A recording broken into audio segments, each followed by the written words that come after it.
जय भीम मित्रमैत्रिणींनो, सध्या निखिल वागळे सर जे अत्यंत नामांकित धडाडीचे फुले शाहू आंबेडकरी विचारसरणीचे संविधानवादी, समतावादी आणि अत्यंत निडर असे पत्रकार आहेत. खरं म्हणजे असे पत्रकार आज 2023-24मध्ये काम करतायत आणि वेगवेगळ्या प्लॅटफॉर्मवरून बोलतायत. हे अशी घटना, अशी अवस्था फार रेअर आहे. असे खूप कमी लोक आहेत. म्हणजे बोटावर जर मोजायला आपण घेतलं तर देशभरामध्ये दोन्ही हाताचे बोटं मोजून होतील असे पत्रकार जर आपण मोजायचे म्हटले तर. आणि जाहीर भूमिका घेणाऱ्या पत्रकारांमध्ये यांचं नाव आहे. आणि नेहमी यांची लाईन क्लिअर असते. संविधान, समता आणि फेअर जो व्यवहार असतो त्याच्याबद्दल ते बोलतात. राजनीतिक विश्लेषण यांचं नैतिकतेवर आधारित असतं आणि ठणकावून सांगतात. दुसरा मुद्दा जो आहे तो म्हणजे वंचित बहुजन आघाडी. वंचित बहुजन आघाडी ही आपले आदरणीय बाळासाहेब आंबेडकर यांच्या नेतृत्वाखाली, यांच्या प्रेरणेने एक वाढणारा पॉलिटिकल ग्रुप आहे. आणि या पॉलिटिकल ग्रुपच्या किंवा बाळासाहेबांच्या विचारसरणीबद्दल, त्यांच्या इंटेन्शनबद्दल कोणीही शंका घेऊ नये.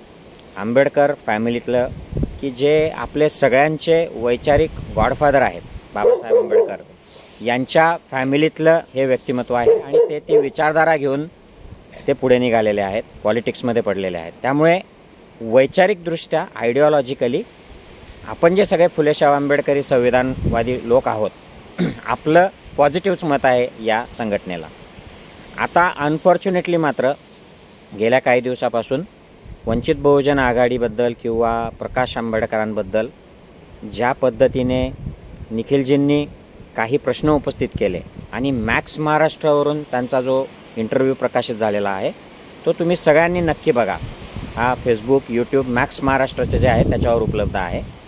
हा प्रत्येकाने बघितला पाहिजे. म्हणजे वंचित बहुजन आघाडीच्या सगळ्या कार्यकर्त्यांनी बघितला पाहिजे. आणि तुम्ही नसाल कार्यकर्ते तरी एक इंटरेस्ट म्हणून राज्यात काय विचार चाललेला आहे, कुठल्या पद्धतीचं पॉलिटिक्स चाललेलं आहे आणि वंचितबद्दल किंवा बाळासाहेबांबद्दल निखिल वागळेंचं काय मत आहे.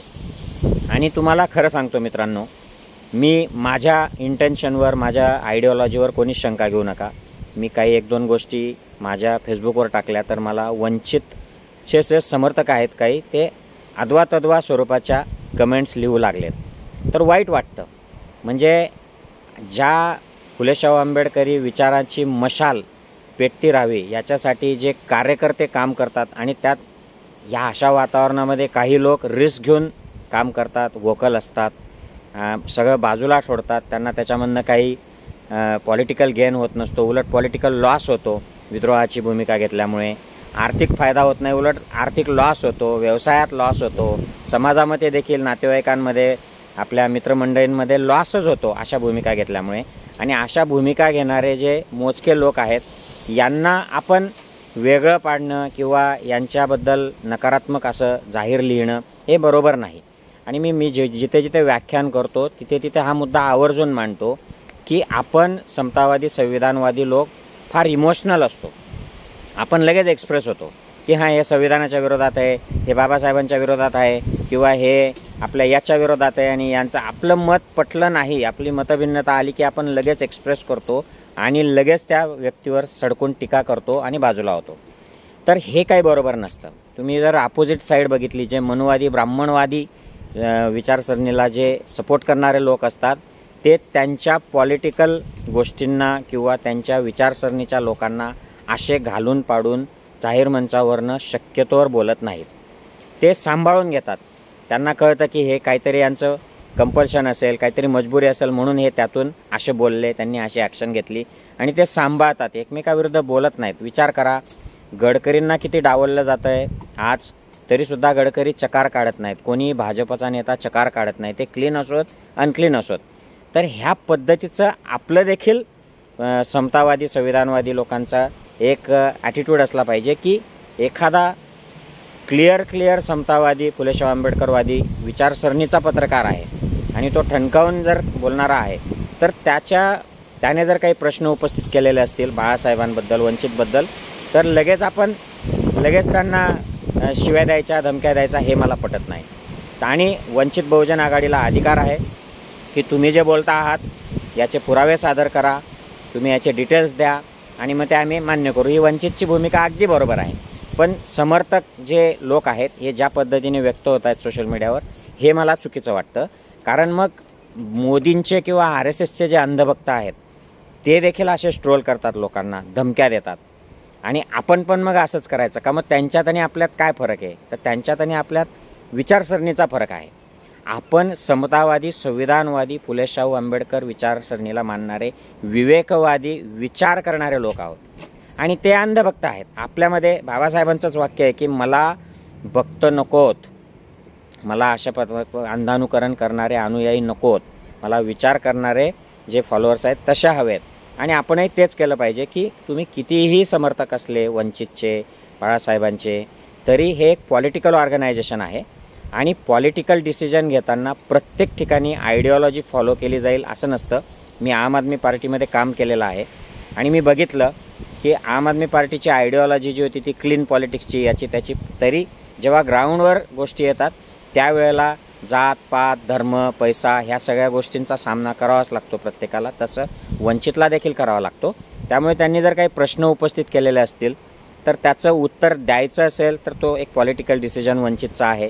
वंचितकडे मोठी थिंक टँक आहे. मला काही वंचितला शहाणपणा शिकवायचा नाही आहे, माझी ती लेवल नाही आहे.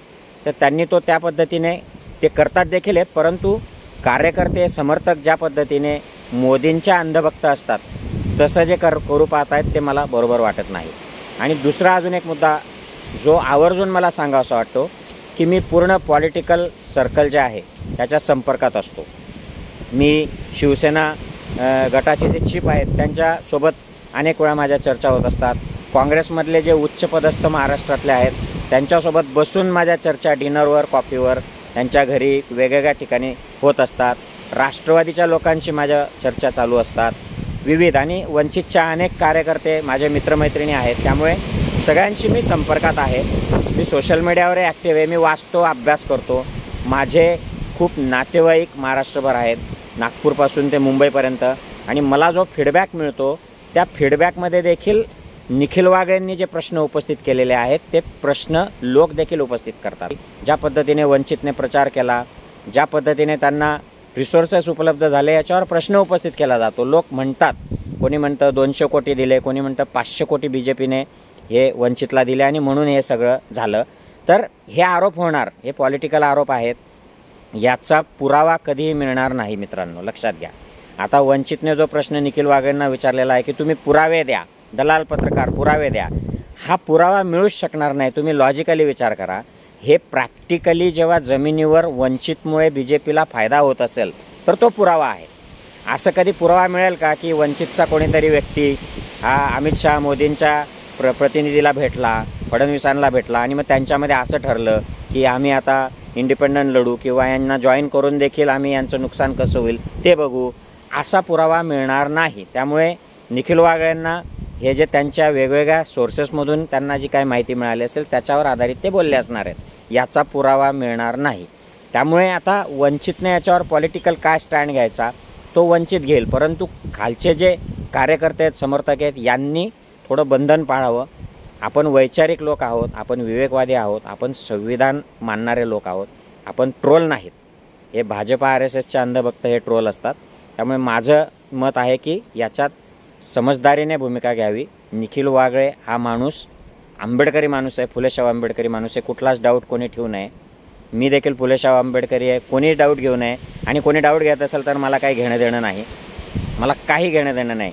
आता त्यांना काँग्रेसचे लोक त्यांच्याशी नीट कम्युनिकेट करत नाही आहेत बाळासाहेबांशी, आणि ते त्यांना तेवढा जो त्यांना रिस्पेक्ट दिला पाहिजे तो दिला जात नाही आहे. या सगळ्या गोष्टी मान्य आहेत, सत्य आहेत, त्याच्याबद्दल कोणी दुमत म्हणत नाही. आमचंही म्हणणं आहे की काँग्रेसने फटक्यात त्यांना बसवावं, शिवसेनेने बसवावं आणि आपसात जागांचं जे काय असेल ते करावं. परंतु जर निखिल वागळेंसारखा एवढा सिनियर जर्नलिस्ट जर काही क्वेश्चन उपस्थित करतोय तर याचा देखील सगळ्यांनी विचार करावा. म्हणजे ते सगळं 100% सत्य बोलत आहेत असं माझं म्हणणं नाही, कारण मला माहीत नाही. या सगळ्या मी ऐकलेल्या गोष्टी आहेत. मागच्या इलेक्शनमध्ये अशी BJPला मदत झाली वंचितमुळे, हे देखील सगळं पॉलिटिकल सर्कल बोलतं, काँग्रेस देखील बोलतं. आणि वाटाघाटी करायची वेळ आल्यावर वंचित कशी इम्प्रॅक्टिकल मागण्या करते आणि फुटते, हे देखील काँग्रेसच्या लोकांकडून मी जे वाटाघाटीला बसतात त्यांच्याकडून मी ऐकलेलं आहे. त्यामुळे हे गोष्ट लक्षात घ्या की पॉलिटिकली ब्लाइंड होऊ नका, पॉलिटिकली एज्युकेटेड व्हा. कारण ही अविद्या जी आहे, पॉलिटिकल अविद्या, ही आपल्याला डुबवते आहे आणि अविद्या फार घातक आहे. बाबासाहेबांनी सगळ्यात पहिला जो संदेश आपल्याला दिला आहे तो शिका, संघटित व्हा आणि मग संघर्ष करा. पण आपण चुकीचं जर शिकत असू आणि चुकीच्या गोष्टींना सत्य मानत असू, अंधभक्ती करत असू, तर मग संघटित होऊन आपण जो संघर्ष करू हा चुकीच्या मार्गाने जाणारा संघर्ष असेल. आणि ही अविद्याच आपल्या सगळ्या शूद्रांच्या विनाशाचं कारण आहे असं महात्मा फुले म्हणतात. आणि या अविद्येमुळेच विनाश होतो, दुःख ओढवतं असं भगवान बुद्ध यांनी सांगितलेलं आहे. तर त्यामुळे आपण सगळ्यांनी समजदारी घ्यावी आणि आपल्या आपल्या विचारसरणीचे जे लोक आहेत त्यांचे कन्सर्न काय आहेत ते सुद्धा जाणून घेतले पाहिजेत. अंधभक्ती सोडावी आणि सभ्यपणे संविधानाने वागावं अशी मी सगळ्यांना विनंती करतो. जय भीम, जय संविधान मित्रमैत्रिणींनो.